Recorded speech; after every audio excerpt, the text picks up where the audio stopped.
Долбоорлорду ишке ашырууда аларды сапаттуу даярдоо маанилүү роль ойнойт. Бул тууралуу фискалдык жана инвестициялык саясат боюнча кеңеште премьер-министр Мухаммедкалый Абылгазиев айтты. Фискалдык жана инвестициялык саясат боюнча кеңеш эл аралык финансы институттардын эсебинен ишке ашырылып жаткан 4 долбоорду карады. Алардын ичинде Ош, Каракол шаарларын жана Нарын облусунун 30дан ашуун айылын суу менен камсыздоонун жеткиликтүүлүгүн жана сапатын жакшыртуунун алкагында объекттерди реконструкциялоо жана калыбына келтирүү боюнча долбоорлор жактырылды. Азия өнүктүрүү банкы тарабынан каржыланган долбоордук баасы 10 миллион АКШ долларын түзөт. Манас аэропортун модернизациялоо туризмди өнүктүрүүнүн маанилүү компоненти. Бул тууралуу биринчи вице-премьер-министр Кубатбек Боронов Манас эл аралык аэропортунда жаңы стерилдик зонанын ачылыш салтанатында айтты. Белгилей кетсек, долбоор 2016-жылы жалдама компания тарабынан иштелип чыккан жана Манас эл аралык аэропортунун өз күчү жана каражаттары менен жасалды. Жаңы стерилдик зонада учуу алдында жүргүнчүлөр үчүн ыңгайлуу шарттар түзүлгөн.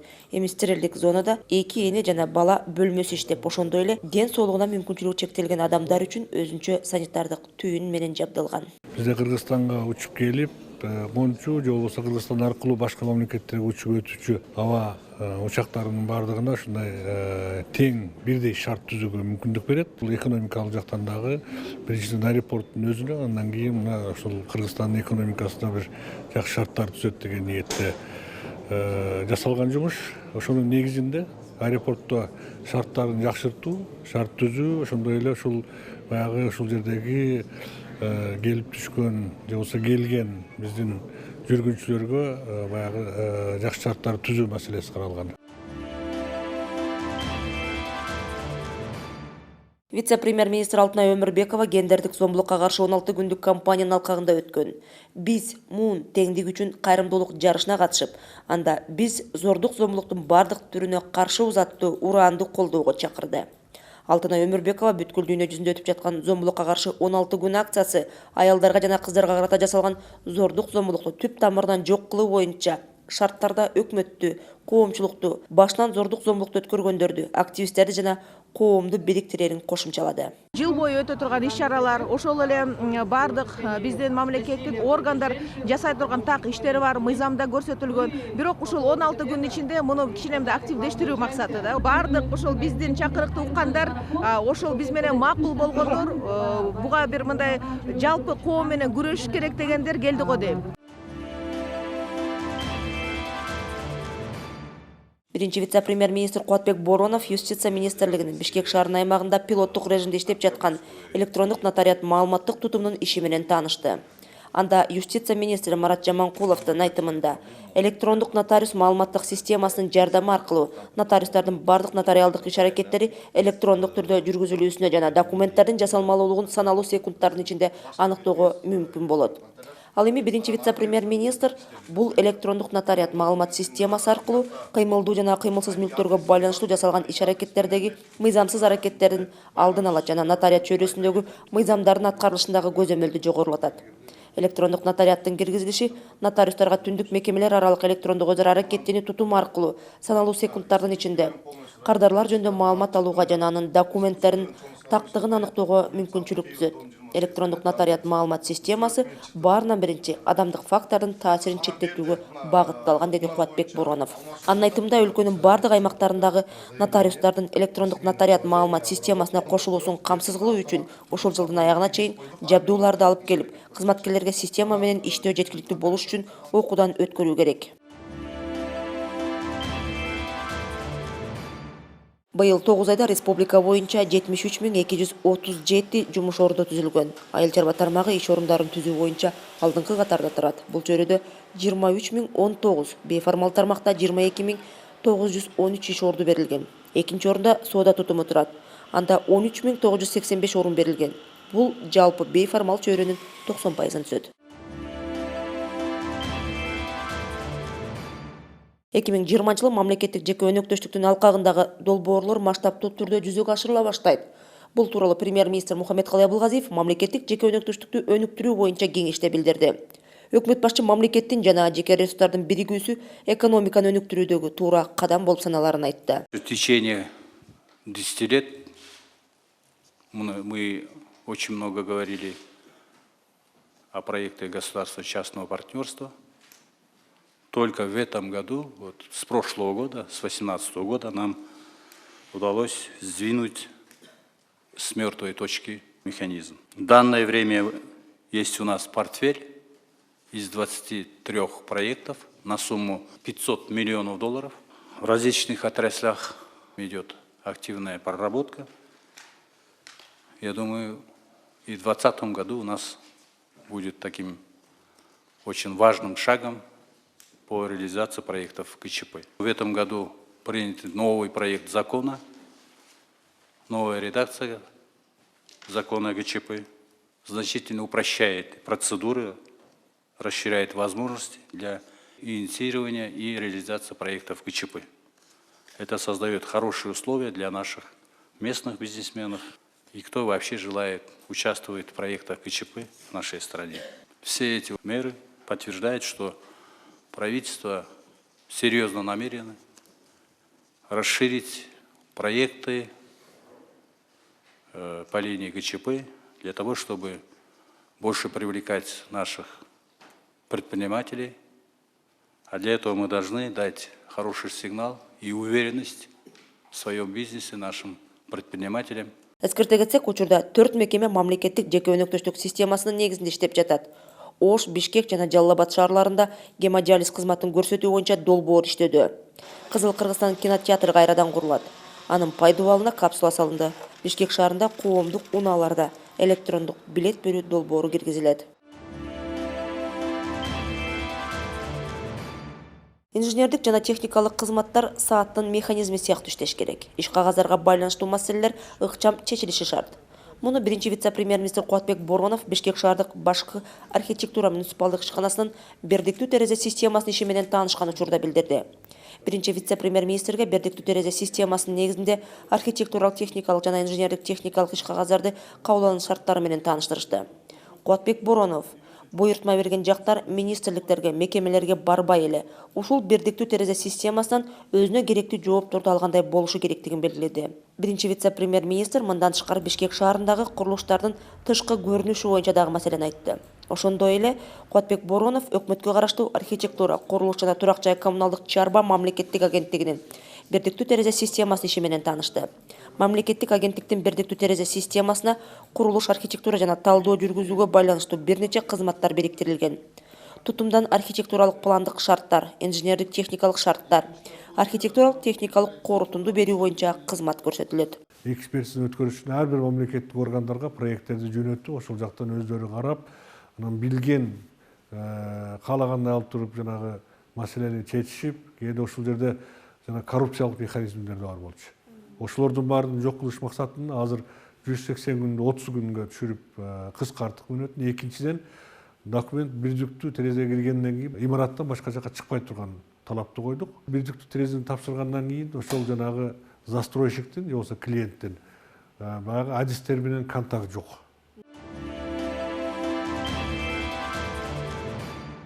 Коопсуз шаар долбоору жол кыймылынын катышуучуларынын маданиятын көтөрүүнү шарттады. Бул тууралуу премьер-министр Мухаммедкалый Абылгазиев Ички иштер министрлигинин санариптешкен командалык борборунда өткөн жыйында билдирди. Иш-чарада коопсуз шаар долбоорунун экинчи баскычын жүзөгө ашыруу маселеси талкууланды. Өкмөт башчы санариптештирүү чөйрөсүнүн коопсуздук жаатында жакшы натыйжаларга жетишилгенин белгиледи. 2019 жылдын дагы бир эң маанилүү жүзөгө ашырган иш-чарабыз бул коопсуз шаар. Коопсуз шаар Бишкек шаарыбызда жана Чүй областынын негизги магистралдарында көзөмөлдөөчү аппараттык системалар коюлуп, бул боюнча дагы биздин жарандарыбызга өзгөчө мыйзамды сактаган, мыйзамды сыйлаган жарандарыбызга шарт түзүү, алардын укугун коргоо, мындан тышкары жол эрежесин бузуп, адамдардын, жарандарыбыздын өмүрүнө коркунуч келтирип аткандарды, булардын баары тең ушу кыскарып атканын мына көрүп атабыз. Кээ бир жерлерде 50%га чейин кыскарып атат.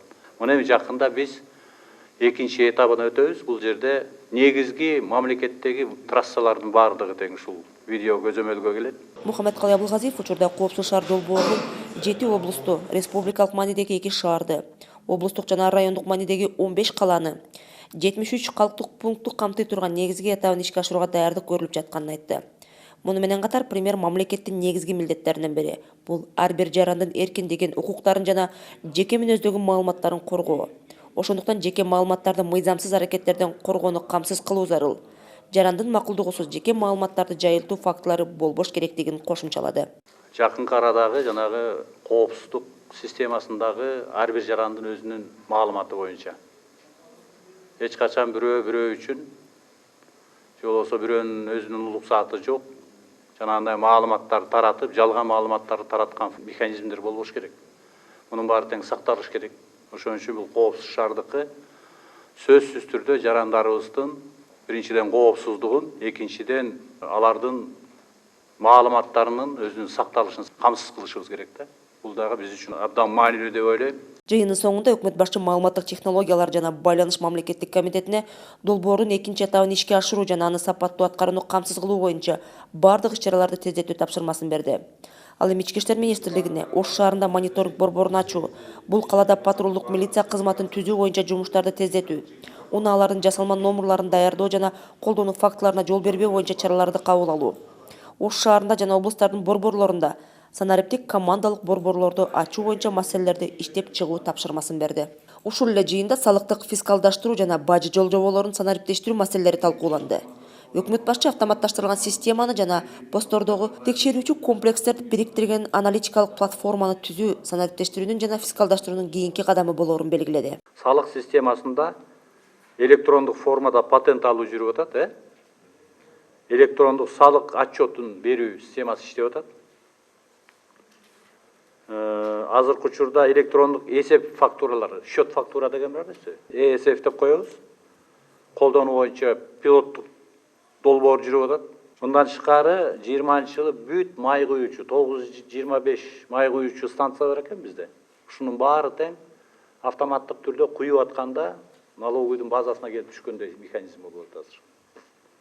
Мындан тышкары 1-июлдан тартып жарым жылдыкта 2020-жылы алкоголдук жана тамеки продукцияларынын бүт маркировкасын баштайбыз. Бул жерде дагы абдан чоң жанагыдай көмүскөдө бюджетке төлөнбөй аткан акча каражаттар көп деп ойлойбуз. Мухаммедкалый Абылгазиев Ак Тилек, Чалдабар, Чоң Капка көзөмөл өткөрүү пункттарында автоматташтырылган салмак габариттик көзөмөлдөө системасы орнотулганын, бажы жолжоболорун санариптештирүүнүн алкагында 9 постко, 472 видеокамера, 5 өткөрүү пунктуна инспекциялык кароо комплекстери коюлганын белгиледи. Мамлекеттик чек арада дагы көзөмөлдөө пункттарында видео байкоо жүргүзүүчү механизмдер, аппараттар коюлуп атат, системалар орнотулуп атат. Чек арадан кирип жаткан жүк ташуучу машиналардын кайсы убакта кирди, кандай салмакта кирди, кайсы дарекке барып токтоду, соода түйүнүнө бардыбы, же болбосо жанагы бажы терминалдарына бардыбы, ушулардын баарын тең коопсуз шаар аркылуу көзөмөлдөсөк болот да. Ошондо элибизде пайда болуп аткан, талкууланып аткан коррупциялык механизмдер, көмүскөдөгү экономиканын көлөмү, жүктөрдүн бажыда төлөнбөй атканы, ушулардын баары тең мен ойлойм жокко чыгат деп. Жыйындын соңунда бажы жолжоболорун санариптештирүү боюнча мекемелик жумуш топ түзүү, жүктү бажы постунан убактылуу сактоочу кампага чейин жеткирүүдө, жүк ташуучу транспорт каражаттарын мониторинг кылуу боюнча аналитикалык системаны иштетүү тапшырмасы берилди. Премьер-министр Мухаммедкалый Абылгазиев Нарын облусуна иш сапары менен барды. Өкмөт башы сапарынын алкагында Торугарт көзөмөл өткөрүү пунктунда инспектордук текшерүү комплексин ишке киргизүү аземине катышты. Анда өкмөт башы бажы тармагынын санариптик кызмат көрсөтүүгө өтүшү менен биз бардык кызматтардын ишинин ачык айкындуулугун камсыз кылууга жетишебиз деди. Экономикабызга жакшы салым кошо турган, коррупциялык механизмдерди жое турган системаны киргизебиз деп атабыз. Мен өзүмдүн кабинетимен кайсы машина кирип атат, качан кирип атат, канча кирип атат, бардыгын көргөнгө азыр мүмкүнчүлүк түзүлдү. Муну да биз жанагы биздин урматтуу президентибиздин саясаты, санариптешүү саясаты, өкмөт ошол саясатты эффективдүү түрдө жүзөгө ашырууга өзүнүн болгон күчүн жумшап жатат. Мамлекетибиз бирөө.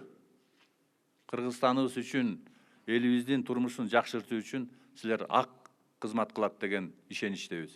Өкмөт башы чек арадагы көзөмөл өткөрүү пункттарынын атамекендик экономика үчүн гана эмес, жалпы эле Евразия экономикалык биримдигине кирген өлкөлөрдүн экономикасы үчүн да маанилүү ролду ойнорун белгиледи. Биринчи ушул Кыргызстан Евразиялык биримдикке киргенде кирип аткан товарларды, көлөмүн, сапатын жана башка талаптарга жооп бере турган ачык көзөмөлдөөчү пункт болуш керек дегенбиз. Ушул инспектордук көзөмөлдөө комплекси ошону аткарат. Бажы пункту жана чек ара пункту биздин эле өзүбүздүн Кытай менен болгон дарбаза болбостон Евразиялык биримдиктеги биздин өнөктөш мамлекеттерге дагы ушу Кытайга чыгуу боюнча, Кытай мамлекети менен мамиле кылуу боюнча дарбаза болуп турат. Ошондой эле өкмөт башы Ат башы районунда курула турган индустриалдык соода логистикалык борборунун пайдубалына капсула салууга катышты. Премьердин айтымында өлкөгө инвестициянын келиши айылдардын жана шаарлардын социалдык инфраструктурасын гана жакшыртпастан өлкө экономикасын дагы көтөрөт. Мына азыркы индустриалдык соода логистикалык борбор деп атабыз. Бул дагы биздин эки жетекчинин жакшы мамилеси, эки мамлекеттин ортосундагы достук мамилени чыңдап, инвестор ишенип келип атканын көрүп атабыз. Абдан чоң бир өзүнчө шаарча курулган тат. Бул борбор дегенибиз менен. Бул Нарын областы эмес, Кыргызстандын экономикасына абдан чоң салым кошо турган объект боло турган болуп атат. Өкмөт башчы Ат башы индустриалдык соода логистикалык борбору жалпы өлкө үчүн экономикалык, социалдык жана саясий мааниси чоң болорун белгиледи. Экономикадагы алгылыктуу жыйынтыктарга жетишүү туруктуулукка байланыштуу экенин айткан премьер. Ансыз бир дагы инвестор өз каражатын инвестицияга салбайт. Бул ири дүйнөлүк экономика далилдеген рыноктун мыйзамы. Бүгүнкү күндө биздин мамлекетке ишеним жана ата мекендик экономикага салым кошууга даяр экендиктерин көрүп турабыз. Биз бул туруктуулукту ошондуктан сакташыбыз керек деди. Биздин экономикалык саясатыбыздын туура жагы бул келген бизнесмендерге шарт түзүп берип атканда жергиликтүү элдин кызыкчылыгын ойлошубуз керек. Президентибиз баш болуп, мына өкмөт жүргүзүп аткан саясаттын туура жагына кетип аткан. Азыр мынакей былтыркыга салыштырмалуу инвестиция 60% өстү. Ана мектептер түшүп атат, бала бакчалар түшүп атат, ооруканалар оңдолуп атат. Мунун баары тең ошол өзүбүздүн элибиз ынтымакта болуп, жерибиз тынчтыкта болуп, ушул өсүү жолуна түшкөнүбүздүн бир белгиси. Өзүңүздөр билесиздер, эгерде ишенич болбосо, мамлекетке ишенбесе, өкмөткө ишенбесе, элге ишенбесе, ушунчалык акча каражаты бар бизнесмен келбейт да. Тартип менен бул кишинин өзүнүн дагы мындай шарттары бар, ошону колдоп, биздин мыйзамдарды колдоп, анан иштешибиз керек.